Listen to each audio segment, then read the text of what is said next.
আপনাকে এখন যে প্রশ্নটি করব, এর আগেও 202 জনকে প্রশ্নটি করেছি, কেউ সঠিক উত্তর দিতে পারেনি।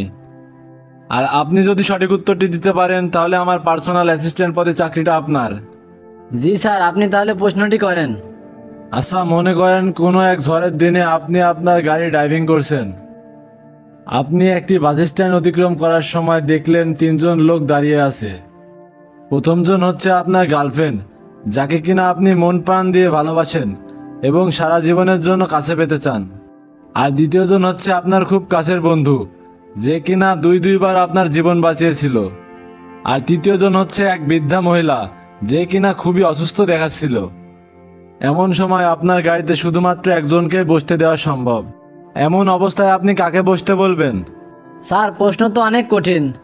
তবে আমি যদি স্বার্থপর হই তাহলে আমার গার্লফ্রেন্ডকে নেব। আর ভালো বন্ধু হলে বন্ধুকেও নিতে পারি। আর যদি ভালো মানুষ হই তাহলে বৃদ্ধা মহিলাকেই নেব। আপনি কাকে বসতে বলবেন সেটা বলেন।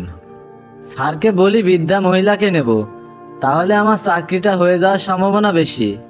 স্যার, আমি বৃদ্ধা মহিলাকেই নেব। আপনার উত্তর আমার পছন্দ হয়নি, আপনি আসতে পারেন। ওই দুদু মিয়া, পরের প্রার্থীকে ভিতরে পাঠিয়ে দাও। আসসালামু আলাইকুম স্যার, আমি কি ভিতরে আসতে পারি? ভেতরে তো চলে এসেছো, আর কত ভেতরে আসবা? এখন এসে বসো।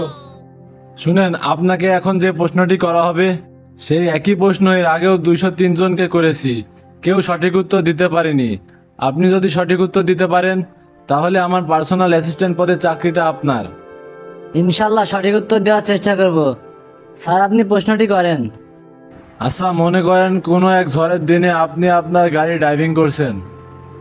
আপনি একটি বাস স্ট্যান্ড অতিক্রম করার সময় দেখলেন 3জন লোক দাঁড়িয়ে আছে। প্রথমজন হচ্ছে আপনার গার্লফ্রেন্ড, যাকে কিনা আপনি মন প্রাণ দিয়ে ভালোবাসেন এবং সারা জীবনের জন্য কাছে পেতে চান। আর দ্বিতীয়জন হচ্ছে আপনার খুব কাছের বন্ধু, যে কিনা দুইবার আপনার জীবন বাঁচিয়েছিল। আর তৃতীয়জন হচ্ছে এক বৃদ্ধা মহিলা, যে কিনা খুবই অসুস্থ দেখাচ্ছিল। এমন সময় আপনার গাড়িতে শুধুমাত্র একজনকে বসতে দেওয়া সম্ভব। এমন অবস্থায় আপনি কাকে বসতে বলবেন? এমন পরিস্থিতিতে আমি আমার গাড়ি থেকে নেমে চাবিটা আমার বন্ধুর হাতে দিয়ে বলতাম, বৃদ্ধা মহিলাকে হসপিটালে পৌঁছে দিস প্লিজ। এরপর আমি আমার গার্লফ্রেন্ডের হাত ধরে দাঁড়িয়ে থাকতাম যতক্ষণ না পর্যন্ত পরবর্তী বাস আসে। আপনার উত্তরটি আমার খুবই পছন্দ হয়েছে এবং আপনার উত্তরটি সঠিকও হয়েছে, তাই আমি আপনাকে চাকরিটা দিতে চাই। আপনি আপনার যাবতীয় ডকুমেন্ট জমা দিয়ে কাল থেকে চাকরিতে জয়েন করতে পারেন।